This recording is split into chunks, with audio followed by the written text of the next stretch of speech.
दोस्तों नमस्कार। ये कहानी एक 28 साल की महिला की है। वो अपनी शारीरिक ज़रूरतों को पूरा करने के लिए अपनी बड़ी बहन के बेटे को ही अपने प्यार के जाल में फंसा लेती है और उसी के साथ संबंध बनाने लगती है। युवक को भी इसमें मज़ा आ रहा था। अपनी मामी के साथ ये सब 2 महीने तक चलता है, लेकिन 2 महीने के बाद इस औरत के साथ एक ऐसी घटना घट जाती है जिसकी कोई कल्पना भी नहीं कर सकता। जी हाँ दोस्तों, जब आप लोग सुनेंगे तो शायद आप लोगों को बहुत हैरानी होगी, इसलिए इस वीडियो को पूरा ज़रूर देखिएगा, क्योंकि वीडियो के अंत में आपको एक बहुत बड़ी सीख मिलने वाली है। तो आइए जानते हैं पूरी घटना इस वीडियो में।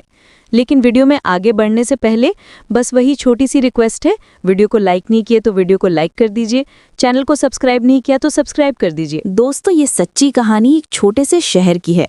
वहाँ एक छोटा सा परिवार रहता था। उस परिवार में माया एक जिम्मेदार और सीधी सादी औरत होती है और उसके पति का नाम विकास होता है। उनका इकलौता बेटा होता है जिसका नाम आकाश होता है। उसकी उम्र 18 साल थी। वो कॉलेज में पढ़ाई करता था। माया की एक छोटी बहन थी किरण। किरण की उम्र 28 साल थी। किरण की शादी अमन से हुई थी, लेकिन शादी के कुछ ही साल बाद अमन का एक्सीडेंट में निधन हो गया। अमन की मौत के बाद किरण की दुनिया सूनी हो गई। ससुराल वालों ने कुछ महीने तो साथ रखा, फिर धीरे धीरे सबने मुंह फेर लिया। आखिर में वो अपनी बड़ी बहन माया के घर आकर रहने लगी। किरण ज्यादातर समय चुपचाप बैठी रहती थी। उसके चेहरे की उदासी और आंखों की चुप्पी साफ दिखाती थी कि वो अंदर से बहुत दुखी है। विकास सुबह ऑफिस जाते और देर शाम लौटते। माया घर के कामों और अपनी पार्टियों में व्यस्त रहती। आकाश अपने कॉलेज और दोस्तों की दुनिया में मगन था। घर में अक्सर दोपहर के वक्त किरण अकेली होती थी। यही अकेलापन उसे अंदर ही अंदर खाए जा रहा था। रात को जब सब सो जाते तो उसे अपनी खाली मांग और सूना बिस्तर काटने को दौड़ता। उसकी उम्र ही क्या थी। उसकी जो शारीरिक ज़रूरतें पूरी नहीं हो पा रही थी, वो हरदम एक ऐसी सोच में डूबी रहती थी जो उसकी शारीरिक ज़रूरतों को पूरा करे। तभी उसकी नज़रें आकाश पर टिक गईं। आकाश लंबा, स्मार्ट और अपनी ही धुन में रहने वाला लड़का होता है। वो उसे मामी कहकर बुलाता था, लेकिन किरण के लिए वो बस एक जवान लड़का था। जब वो नहाकर गीले बालों में तौलिया लपेटे अपने कमरे से निकलता है तो किरण की धड़कनें तेज हो जाती थीं। वो खुद से कहती है, किरण, तुझसे हो क्या गया है? ये तेरी बहन का बेटा है, तेरा अपना भतीजा। ऐसे ख्याल मन में लाना भी बड़ा पाप है।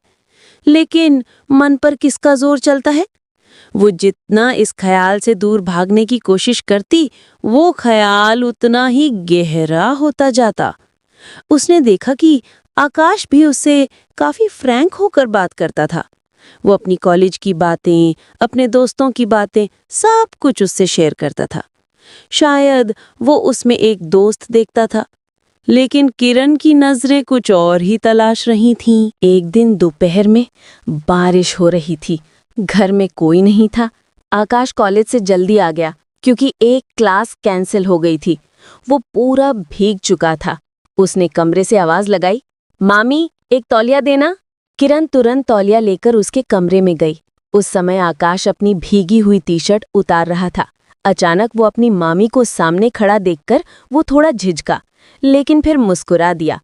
सॉरी मामी, मैं देखा नहीं आप आ गईं। किरण की नजरें उसके चौड़े सीने और मजबूत बदन पर टिककर रह गईं। उसके शरीर में एक अजीब सी लहर दौड़ने लगी।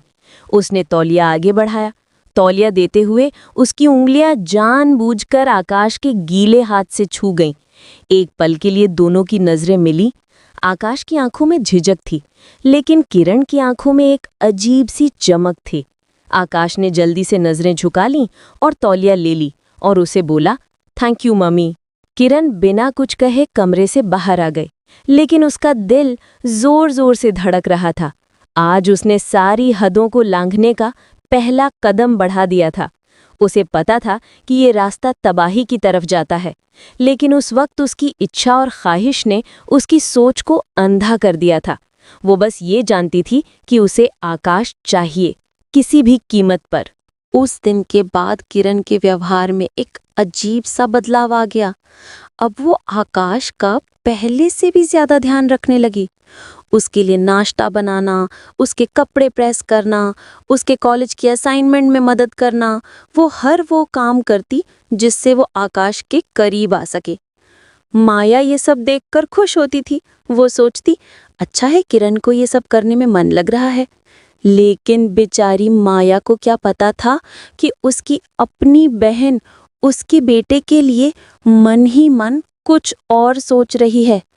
किरण ने अब मौके बनाने शुरू कर दिए। जब घर में कोई नहीं होता तो वो आकाश से अपने कमरे का बल्ब बदलने को कहती। जब वो स्टूल पर चढ़ता तो वो ठीक उसके पीछे खड़ी हो जाती, इतनी करीब कि आकाश उसकी सांसों को महसूस कर सकता था। आकाश असहज हो जाता लेकिन कुछ कह नहीं पाता। वो मामी का लिहाज करता था। एक रात घर में सब सो चुके थे। आकाश अपने कमरे में लैपटॉप पर मूवी देख रहा था। अचानक उसके कमरे का दरवाज़ा धीरे से खुला। किरण अंदर आई। आकाश, अभी तक तुम सोए नहीं? आकाश थोड़ा चौंका और बोला, नहीं मामी, बस ये मूवी ख़त्म कर रहा था। किरण धीरे धीरे उसके कमरे में आई और बिस्तर के किनारे बैठ गई। इतनी करीब बैठी कि उसकी साड़ी का पल्लू आकाश के पैरों से छू गया। आकाश का पूरा शरीर कांप गया। किरण बोली, मुझे भी दिखाओ। किरण थोड़ी और पास खिसक गई। उसके शरीर के पास जाने से वो भी रात में 18 साल का लड़का था। उसके अंदर भी हार्मोन्स का तूफान चलने लगा। वो समझ रहा था कि यह सब ठीक नहीं है, लेकिन वो खुद को रोक भी नहीं पा रहा था। तभी किरण ने धीरे से अपना हाथ उसके कंधे पर रखा। किरण ने अपना चेहरा ऊपर उठाया। उसकी आंखें आकाश की आंखों में झांक रही थीं। तुम समझते हो ना मैं क्या करना चाहती हूँ? और इससे पहले कि आकाश कुछ समझ पाता, किरण ने उसके होठों पर अपने होठ रखकर अपना इरादा शुरू कर दिया। आकाश का दिमाग शून्य हो गया। कुछ सेकंड के लिए तो वो विरोध भी नहीं कर पाया। फिर उसे होश आया। उसने किरण को धीरे से पीछे धकेला। मामी, ये आप क्या कर रही हैं? ये गलत है। उसकी आवाज़ कांप रही थी। आकाश, क्या मुझे खुश रहने का हक नहीं है? किरण रोते रोते बोली, लेकिन उस दर्द में कुछ छुपा हुआ राज भी था। आकाश को अपनी मामी पर तरस आ गया। उसने कहा, नहीं मामी, मेरा मतलब वो नहीं था, प्लीज आप रोइए मत। किरण ने तुरंत उसका हाथ पकड़ लिया और जोर से दबा दिया। तो फिर मुझे दूर क्यों कर रहे हो? क्या मैं इतनी बुरी हूँ? मैं तो बस थोड़ा सा प्यार, थोड़ी सी खुशी चाहती हूँ। क्या तुम मुझे वो भी नहीं दे सकते? आकाश को अब अजीब लगने लगा। उसकी मामी की ये बातें सुनकर उस रात आकाश के मन में चल रहे सही और गलत के फर्क को मिटा दिया। वो अपनी भावनात्मक जरूरतें पूरी करती मामी के जाल में पूरी तरह फंस चुका था। वो रात उनकी पहली रात थी। एक ऐसा गुनाह जिसकी नींव आंसुओं और धोखे पर रखी गई थी, और उनके बीच वो सब हुआ जो पति पत्नी के बीच होता है। अगली सुबह जब आकाश सो कर उठा तो उसे रात की घटना एक बुरे सपने जैसी लगी। उसका सिर भारी था। उसे खुद से घिन आ रही थी। उसने ये क्या कर दिया? अपनी माँ की बहन अपनी मामी के साथ। वो आईने में खुद से नजरें नहीं मिला पा रहा था। नाश्ते की टेबल पर वो किरण से नजरें चुरा रहा था, लेकिन किरण बिल्कुल नॉर्मल थी। वो वैसे ही मुस्कुरा रही थी, वैसे ही सबसे बातें कर रही थी जैसे कुछ हुआ ही न हो। माया ने पूछा, क्या बात है आकाश, आज चुप चुप हो? तबीयत ठीक है? हाँ माँ, बस रात को ठीक से नींद नहीं आई, उसने बहाना बनाया। किरण ने धीरे से टेबल के नीचे से उसके पैर को अपने पैर से छुआ। आकाश ने झटके से अपना पैर पीछे खींच लिया। किरण के चेहरे पर एक शरारती मुस्कान आई जिसे किसी और ने नहीं देखा। उस दिन आकाश ने फैसला किया कि वो अब मामी से दूर रहेगा। ये जो हुआ एक गलती थी और वो इसे दोहराएगा नहीं। वो दिन भर दोस्तों के साथ बाहर रहा और देर रात को घर लौटा जब सब सो चुके थे। लेकिन किरण इतनी आसानी से हार मानने वाली नहीं थी।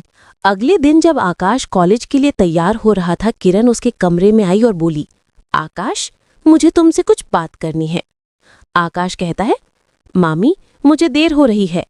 किरण बोलती है, बस 5 मिनट। किरण ने दरवाजा अंदर से बंद कर लिया। आकाश का दिल धड़कने लगा। दरवाजा क्यों बंद किया? डरते क्यों हो आकाश? मैं तुम्हें खा थोड़ी जाऊंगी। किरण की मुस्कान में एक अजीब सी रहस्यमयी चमक थी। वो धीरे धीरे उसकी ओर करीब आ गई। कल रात जो हुआ उसे भूल जाओ, क्योंकि वो तो सिर्फ शुरुआत थी। मुझे सब पता है आकाश, तुम्हें भी अच्छा लगा था। झूठ मत बोलो। आशिकों का ठिकाना बन जाता था। आकाश को शुरू में जो झिझक और घिन थी वो धीरे धीरे खत्म होने लगी। उसे भी इस चोरी छिपे वाले रिश्ते में मजा आने लगा था। ये एक एडवेंचर जैसा था जिसमें पकड़े जाने का डर था, लेकिन उतना ही रोमांच भी था। किरण ने उसे दुनिया की हर खुशी दी। वो उसके लिए महंगे गिफ्ट्स लाती, उसे बाइक पर लॉन्ग ड्राइव पर ले जाती। वे दोनों एक कपल की तरह जी रहे थे, बस 4 दीवारों के अंदर। आकाश अब पूरी तरह किरण के कंट्रोल में था। वो जो कहती आकाश करता। उसका पढ़ना लिखना, दोस्त यार सब पीछे छूट गए थे। उसकी दुनिया अब बस किरण के इर्द गिर्द घूमती थी। ये संबंध करीब 2 महीने तक चलता रहा। एक दिन जब दोनों किरण के कमरे में थे, तभी बाहर गाड़ी का हॉर्न बजा। माया और विकास आज जल्दी घर आ गए थे। दोनों के हाथ पैर फूल गए। आकाश ने हड़बड़ी में अपने कपड़े पहने और खिड़की से कूदकर बाहर भागा। उस दिन वो बाल बाल बचे। एक और बार माया ने किरण की अलमारी से एक शर्ट निकाली जो उसने आकाश के लिए खरीदी थी। तभी माया उससे पूछी, किरण, ये तो जेंट्स का शर्ट है, तू किसके लिए लाई? किरण का चेहरा सफेद पड़ गया। उसने तुरंत बहाना बनाया, अरे दीदी, वो अमन की आखिरी निशानी में से एक है, बस ऐसे ही निकाल कर रख ली थी। माया ने यकीन कर लिया, लेकिन किरण और आकाश की जान हलक में आ गई थी। धीरे धीरे आकाश को इस रिश्ते से घुटन होने लगी। किरण का प्यार है प्यार नहीं, एक जुनून बन चुका था। वो उस पर हक जताने लगी थी। अगर वो किसी दोस्त का फोन उठाता तो वो लड़ने लगती। अगर वो दोस्तों के साथ बाहर जाने का प्लान बनाता तो वो इमोशनल होने लगती थी। आकाश को अब एहसास हो रहा था कि वो एक दलदल में फंस चुका है, जहां से निकल पाना नामुमकिन लग रहा था। वहीं उसे अपनी माँ का मासूम चेहरा याद आने लगता, अपने पापा का अटूट भरोसा याद आता और उसका दिल अपराध बोध से भारी हो उठता। वो हर हाल में इस रिश्ते को तोड़ देना चाहता था, लेकिन उसमें किरण का सामना करने की हिम्मत नहीं थी। उसे अंदाजा भी नहीं था कि ये 2 महीने का मजाक, ये चोरी छिपे का रोमांच उसकी जिंदगी को ऐसे मोड़ पर ले आएगा जहां से लौटने का कोई रास्ता नहीं होगा। एक ऐसी घटना घटने वाली थी जिसकी कल्पना तक किसी ने नहीं की थी। सब कुछ मानो तूफान आने से पहले की शांति था, और उस तूफान का असली केंद्र खुद किरण थी। 2 महीने बीत चुके थे। आकाश अब इस रिश्ते से पूरी तरह ऊब चुका था। किरण का पागलपन, उसका अधिकार जताने वाला स्वभाव अब उसे किसी जेल की कैद जैसा महसूस होने लगा था। आकाश उससे दूरी बनाने की कोशिश करता, मगर किरण उसे कभी जाने नहीं देती। क्या हुआ है तुम्हें आकाश? आजकल मुझसे इतनी दूरी क्यों बनाने लगे हो? एक रात किरण ने उसका हाथ पकड़कर अपने कमरे में खींचते हुए सवाल किया। अब कुछ नहीं मामी, बस एग्जाम आने वाले हैं, पढ़ाई का टेंशन है। आकाश ने बहाना बनाया। किरण बोली, झूठ मत बोलो मुझसे, मैं तुम्हारी आंखों में देख सकती हूँ, तुम मुझसे बच रहे हो। कोई और मिल गई है क्या? आप ये कैसी बातें कर रही हैं? आकाश को गुस्सा आ गया। आप भूल रही हैं कि आप मेरी मामी हैं। ये सब जो हम कर रहे हैं ये गलत है, ये पाप है, मैं इसे और नहीं कर सकता। ये पहली बार था जब आकाश ने खुलकर विरोध किया था। सबसे बड़ा झटका, प्रेगनेंसी। किरण एक पल के लिए सन्न रह गई, फिर उसकी आंखों में आंसू आ गए। अब तुम्हें ये पाप लग रहा है? जब मजा आ रहा था तब पाप नहीं था? उसने रोना शुरू कर दिया। किरण कहती है, मैंने तुम्हारे लिए क्या कुछ नहीं किया, अपनी पूरी दुनिया तुम पर लुटा दी और तुम मुझे ऐसे छोड़कर चले जाओगे? नहीं आकाश, मैं तुम्हें कहीं नहीं जाने दूंगी, तुम सिर्फ मेरे हो, सिर्फ मेरे। आकाश उसके इमोशनल ब्लैकमेल से तंग आ चुका था। प्लीज मामी, मुझे बख्श दीजिए, मैं अपनी जिंदगी बर्बाद नहीं कर सकता। वो कमरे से निकलकर जाने लगा। तभी किरण ने पीछे से कुछ ऐसा कहा जिसने उसके कदमों को वहीं रोक दिया। मैं माँ बनने वाली हूँ आकाश। आकाश के पैरों के नीचे से जमीन खिसक गई। उसे लगा जैसे किसी ने उसके कानों में पिघला हुआ शीशा डाल दिया हो। वो पलटा, उसका चेहरा पूरी तरह सफेद पड़ चुका था। ये आप क्या बकवास कर रही हैं? उसकी आवाज कांप रही थी। मैं बकवास नहीं कर रही, किरण ने अपनी आंखों से आंसू पोंछते हुए कहा। ये सच है, मेरे पेट में तुम्हारा बच्चा है। आकाश का सिर घूमने लगा, उसे चक्कर आ रहे थे। नहीं नहीं, ये नहीं हो सकता, ये झूठ है, आप मुझे रोकने के लिए ये सब कह रही हैं। वो बोली, झूठ नहीं है। किरण ने अपने पास से एक रिपोर्ट निकालकर उसके हाथ में रख दी। ये देखो डॉक्टर की रिपोर्ट, मैं 1.5 महीने से प्रेग्नेंट हूँ। आकाश ने कांपते हाथों से रिपोर्ट देखी। उस पर किरण का नाम था और नीचे प्रेगनेंसी पॉजिटिव लिखा था। आकाश वहीं सोफे पर धड़ाम से बैठ गया। उसकी दुनिया, उसके सपने, उसका भविष्य, सब कुछ एक पल में खत्म हो गया था। ये वो अप्रत्याशित घटना थी, वो तूफान था जिसकी उसने कभी कल्पना भी नहीं की थी। अब क्या होगा? आकाश ने डरी हुई आवाज में पूछा। अब वही होगा जो मैं चाहूंगी। किरण की आवाज में अब आंसू नहीं, एक अजीब सी मजबूती थी। हम ये बात सबको बताएंगे कि हम एक दूसरे से प्यार करते हैं और शादी करना चाहते हैं। पागल हो गई आप? आकाश चीखा। माँ पापा मुझे और आपको दोनों को जान से मार देंगे। समाज में हमारी इज्जत का क्या होगा? दीदी का क्या होगा? वो तो ये सदमा बर्दाश्त ही नहीं कर पाएंगे। अगले कुछ दिन आकाश के लिए नर्क की तरह है। वो न कुछ खा पाता न सो पाता। हर वक्त बस यही डर लगा रहता कि ये बात घर में पता चल गई तो क्या होगा। किरण अब उसे और भी ज्यादा कंट्रोल करने लगी थी। वो उसे धमकी देती कि अगर उसने उसकी बात नहीं मानी तो वो सारी सच्चाई दीदी और जीजा जी को बता देगी। आकाश एक कैदी बन चुका था। वो हर रोज मर रहा था। जिस मामी ने उसे अपने प्यार के जाल में फंसाया था, अब वही मामी उसे उसके बच्चे के नाम पर ब्लैकमेल कर रही थी। उसे अब समझ आ रहा था कि गलत राह का रास्ता आखिर में तबाही और बर्बादी की तरफ ही जाता है। लेकिन असली तबाही तो अभी आनी बाकी थी। किरण की प्रेगनेंसी को लगभग 1.5 महीना होने वाला था। सुबह सुबह उल्टियां होना, चक्कर आना, ये सब अब आम हो गया था। वो सबसे छिपाने की बहुत कोशिश कर रही थी। माया अपनी छोटी बहन किरण की हालत देखकर परेशान हो गई। उसने कहा, किरण क्या बात है? कई दिनों से देख रही हूं तुम्हारी तबीयत ठीक नहीं लग रही है। चलो आज डॉक्टर को दिखाते हैं। ये सुनकर किरण का चेहरा उतर गया। उसने कहा, नहीं दीदी कुछ नहीं है, बस मौसम बदलने की वजह से थोड़ी कमजोरी है, मैं ठीक हो जाऊंगी। लेकिन माया नहीं मानी और वो उसे जबरदस्ती डॉक्टर के पास ले गई। आकाश जो उस वक्त कॉलेज में था इस बात से अनजान था।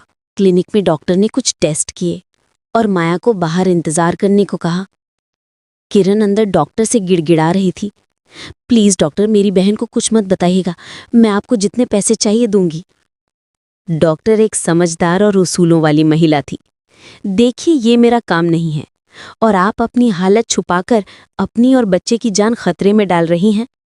जब किरण और डॉक्टर बाहर आई तो माया ने बेचैनी से पूछा, क्या हुआ डॉक्टर, सब ठीक तो है ना? डॉक्टर ने बोली, कोई चिंता की बात तो नहीं है, आपकी बहन लगभग 2 महीने की प्रेग्नेंट है। ये शब्द माया के कानों में किसी बम की तरह फटे। उसे एक पल के लिए यकीन ही नहीं हुआ। प्रेग्नेंट? लेकिन कैसे? इसके पति को गुजरे हुए तो 3.5 साल हो गए थे। डॉक्टर मिश्रा खामोश रही। माया ने किरण की तरफ देखा। उसकी आंखों में 1000 सवाल थे। किरण, ये डॉक्टर क्या कह रही है? ये सच है? किरण की नजरें झुकी हुई थी। वो बस रो रही थी। उसकी खामोशी और उसके आंसू सब कुछ बयां कर रहे थे।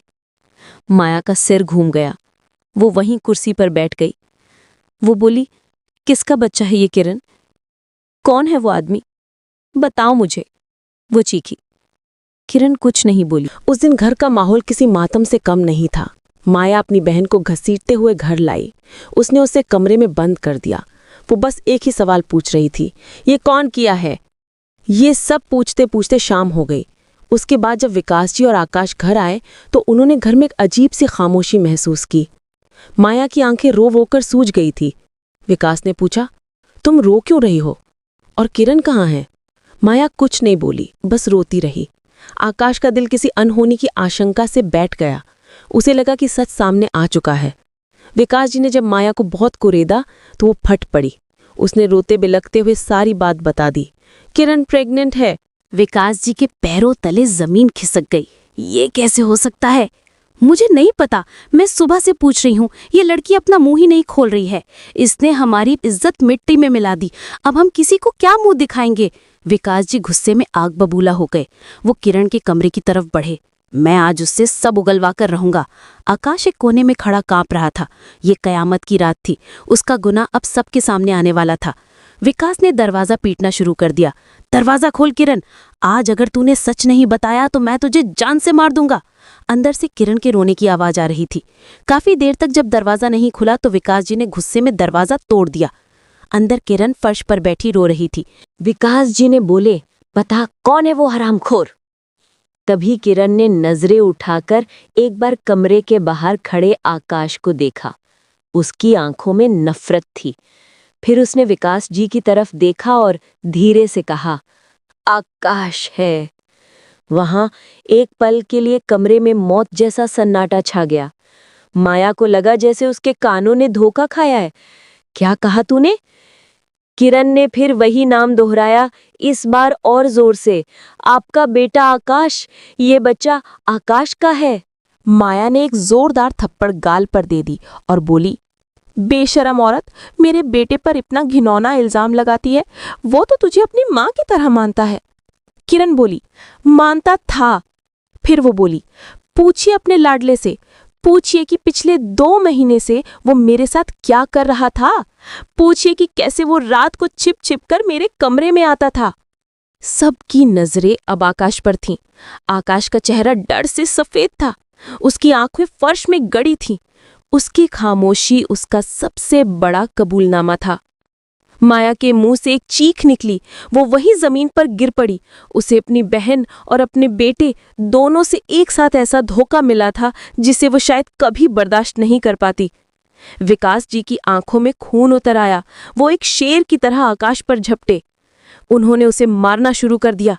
हरामजादे, तूने अपनी मामी के साथ? तेरी हिम्मत कैसे हुई? मैंने तुझे ये संस्कार दिए थे। शायद तू इसी सजा के लायक था। उस रात उस घर में जो तूफान आया, उसने सब कुछ तबाह कर दिया। रिश्ते, विश्वास, प्यार, इज्जत, सब कुछ खत्म हो गया। उस रात के बाद उस घर में कुछ भी पहले जैसा नहीं रहा। विकास जी ने उसी रात किरण को घर से निकाल दिया। वो रोती रही, गिड़गिड़ाती रही, लेकिन उन्होंने एक नहीं सुनी। दफा हो जाए यहाँ से और अपनी शक्ल दोबारा कभी मत दिखाना। किरण आधी रात को सड़क पर अकेली खड़ी थी। उसकी एक गलती, उसकी लालसा में उसे कहीं का नहीं छोड़ा था। आकाश की हालत भी कुछ कम बुरी नहीं थी।